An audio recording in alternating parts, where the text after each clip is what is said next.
Hi, my friends, it's Loco here. It's been a while, but there's a topic I want to talk about regarding League of Legends offseason, so let's get right into it.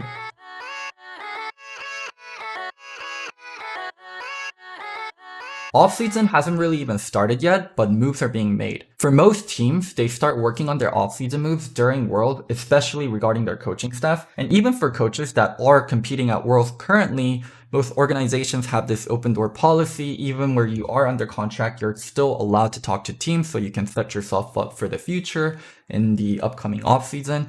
So yeah, that's where we're at right now. Most teams are working on their coaching staff. They'll probably finalize after Worlds and they'll start really working on players. But uniquely for Cloud9, they're actually able to work on their player roster right now because they're making moves within the organization. Jacob Wolf of ESPN reported that Reignover will be the new head coach of the Cloud9 LCS team, and Fudge from their academy team is going to be promoted to the LCS starting role, which means Licorice will be playing for a new team in 2021. Now, let's start with Reignover. He's a player who started in Korea, but his success really came when he went overseas. Due to him being fluent in English, he was able to be a really good partner to his longtime teammate Huni, and they had so much success in Europe playing for Fnatic, and then he came over to NA to play for Immortals. He had a lot of success here too, but it wasn't as crazy good as it was back in Europe. One thing he really did do for NA is he revolutionized jungle for North America. He came in, he had really good pathing, and he knew how to perfectly play to top lane, and he forced basically every other jungler to step up to his level. I know a lot of people are going to meme on his career in NA for the Immortal fiasco and the CLG and Team Liquid, but he really did accomplish a lot. After his playing days, he took a break for a little bit, and he started coaching for Cloud9 in 2019 around May. He was working with the main team and he started to show up on stage a little bit, but he took his first really big role in the organization in 2020 where he was the head coach for the academy team. And it was a really successful year for him. A lot of the reason why Cloud9 Academy was so strong was they used to have players like Golden Glue, Blabber that were clearly above LCS level, and he was working with a brand new roster. It did have some veteran players like Inori all the way back from T1 in it, but the results he produced cannot be denied. They got first in both the regular season, and they also finished first in the playoffs. They won pretty much everything possible in Academy. When Cloud9 decided that Reaper wasn't going to be the head coach anymore, Reignover got promoted to take that spot. So even though it's being reported now, this decision was made long ago. Like, very quickly after C9 ended their season long ago. From talking to players and coaches within the scene, Reignover is universally praised as a coach. And to be really frank, it's really hard to find a coach or anyone that's this universally liked. In North America, our scene is full of drama, it's full of ego, and yeah, Reignover uniquely stands out as someone that doesn't get talked badly about ever. I'm gonna add a little bit of what I know of Reignover. So we were really close, I would say, in 2015 all the way up to 2018 when he came over as a player and I was still coaching in the scene. We hung out a lot and I was able to spend a lot of time with him. So I'll give you guys a good look on who Reignover is as a person. He's someone that's very genuinely caring about other people. I see a lot of people just fake care about people in the scene to get a one-up, to get a little boost in their career. Reignover is not that person. He's someone that genuinely cares for his friends and people that are close to him. And also, he's someone that's extremely hardworking. I don't want to go too much into it, but Reignover did not have the best childhood and he had to work really hard to get to where he is today.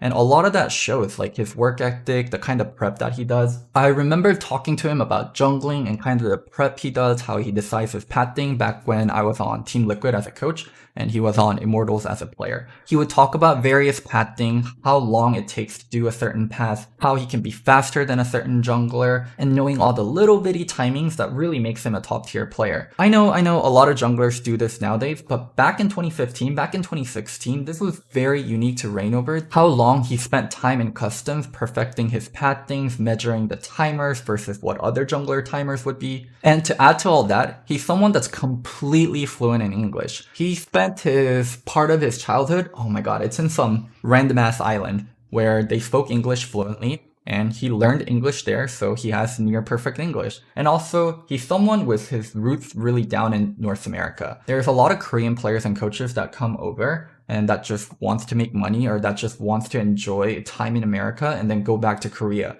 Reignover is not that person. I could see him living in North America for a very, very long time and be completely happy with it, not deal with homesickness and all that. I know this sounds like a paid ad, but everything I said about Reignover is true. It might be biased, but my time spent with Reignover gives a closer look on who he is as a person. And yeah, I want fans to be excited about Reignover coaching because I don't know much about his coaching. Honestly, I haven't seen him coach. I haven't been on the internal side of Cloud9 to see exactly what it does.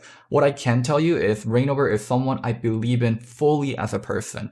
And coaching is just being a good person a lot of times. It's about having the players trust you. It's about having the upper management trust you. It's about getting that buy-in. And Reignover is going to kill it regarding that. And in terms of having someone you can really trust to lead you, that's somewhere Reignover is going to kill it too. It's really hard to spend time with Reignover and dislike him as a person. It's really hard to spend time with Reignover and not trust him as a person. So yeah, I'm very excited for Reignover and what he's going to do as coach. I think he's going to bring a very different flavor than Reaper, and I really want Reignover to be his own coach. Take what you learned from Reaper, and you have big shoes to fill, but don't do everything that Reaper does. Some things he did is not going to work for you, and long as he can find his own style and long as he can stick true to that, I think Cloud9 is going to have another amazing head coach for times to come. Now, let's talk about the Fudge move. This one came out of nowhere.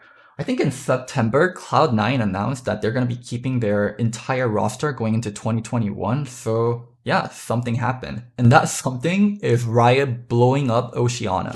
Riot announced that they're going to be closing down OPL, and all the Oath players will not take up import slots in North America. This means players like FBI from Golden Guardians, Ryoma from 100 Thieves will no longer be imports. And also, any and future players coming from Oceania, OPL, or Australia, whatever you want to call it, will not be import players in North America either. With that in mind, Cloud9 has decided to promote Fudge to the LCS. I'm not going to sit here and lie to you and tell you I watched every single game in Academy. I had my eyes closely on Fudge from watching his games. I just really did not watch Academy.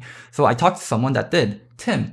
And from what Tim's told me, it seems like Fudge is more than ready for Academy. He was the best player on Cloud9 Academy. He can play pretty much any style, but the best style for him is carry.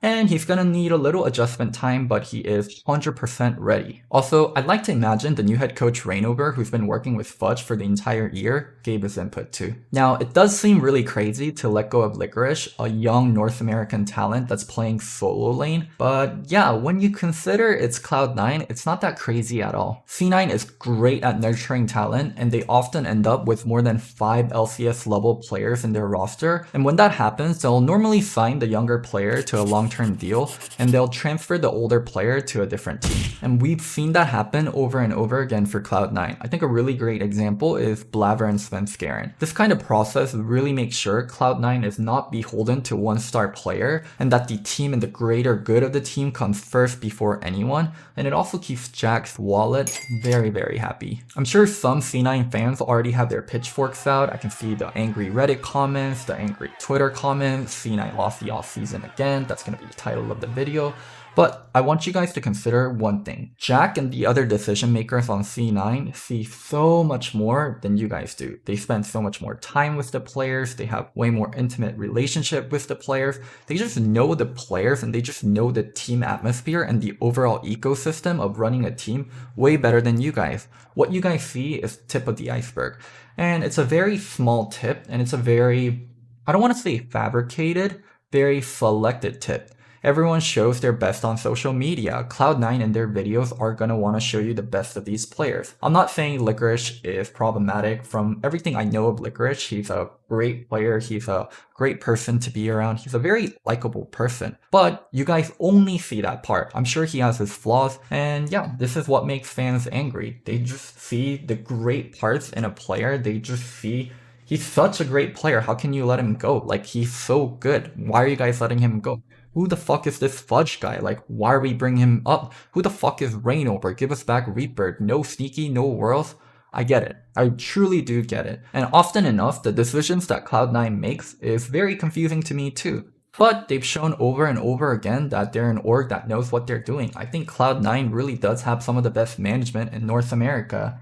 So yeah, let's sit back. Let's see how it plays out. And let's trust in people that know more about Fudge, that know more about Licorice, that know more about Reignover, make the decisions. If you don't want to support Cloud9 because they aren't keeping your favorite player, then don't support Cloud9. But I don't think it's fair to say that Cloud9 doesn't care about League, that Jack doesn't care about winning, when, yeah, they just made great decisions over and over again. Oh, one last thing before we get to the ending part of the video. Licorice landing spot. I already talked him up. He's a great teammate. He can play any style. He's a young North American solo lane player that is so valuable. He's someone that can compete with the imports in North America. I think the most obvious landing spot is something like Team Liquid, something like Evil Genius. I think Licorice is going to be an expensive player. Jack does not let go of his players lightly. If what I know of the buyouts for Svenskeren and Zazel is true, the price for Licorice is gonna be all the way up there. I'm thinking high 6 digits. So yeah, the most obvious landing spots are gonna be teams like Team Liquid, Evil Genius, who's willing to spend the money. The other team I would have liked to throw in there is 100 Thieves. They are a team with money and they can possibly spend for a player like Licorice, but they already have Someday locked up and it's not his contract year, so yeah.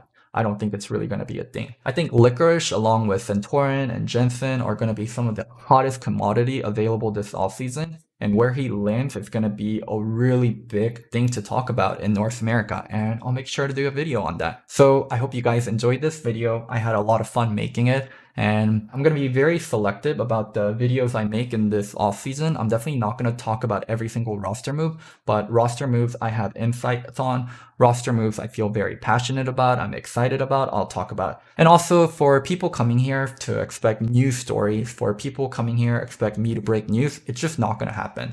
I did know about the Reignover being head coach thing and Rapistar going to the army a long time before it got reported, but I just don't think it's my story to break, and I just don't want to be that person. I don't have the best info anymore. I'm not going to be the new exclusive Jacob Wolf or the Travis Gafford. I'll let them break the stories and I'll talk about them when it does get released, because for now they do know more than me. So I hope you guys enjoyed this video. Don't forget to like, subscribe, and comment. It really does help me. And I do kind of want to get back into YouTube again. I don't think I'll ever do League of Legends content full time, but I do want to do 1 to 2 videos around the week and see how I feel about it. Yeah, do all that good stuff for the algorithm. And one last thing, I'm not crazy, I'm just Loco. Yeah, bye. Yeah, let's go. I ain't the first with the curse, with the thirst that I wanna be better, not worse, man it hurts. I'm on this earth with my words and I put them all together, insert, cause I wanna have worth. Working hella hard till they put me in the dirt. Gonna go far, man, listen to my words.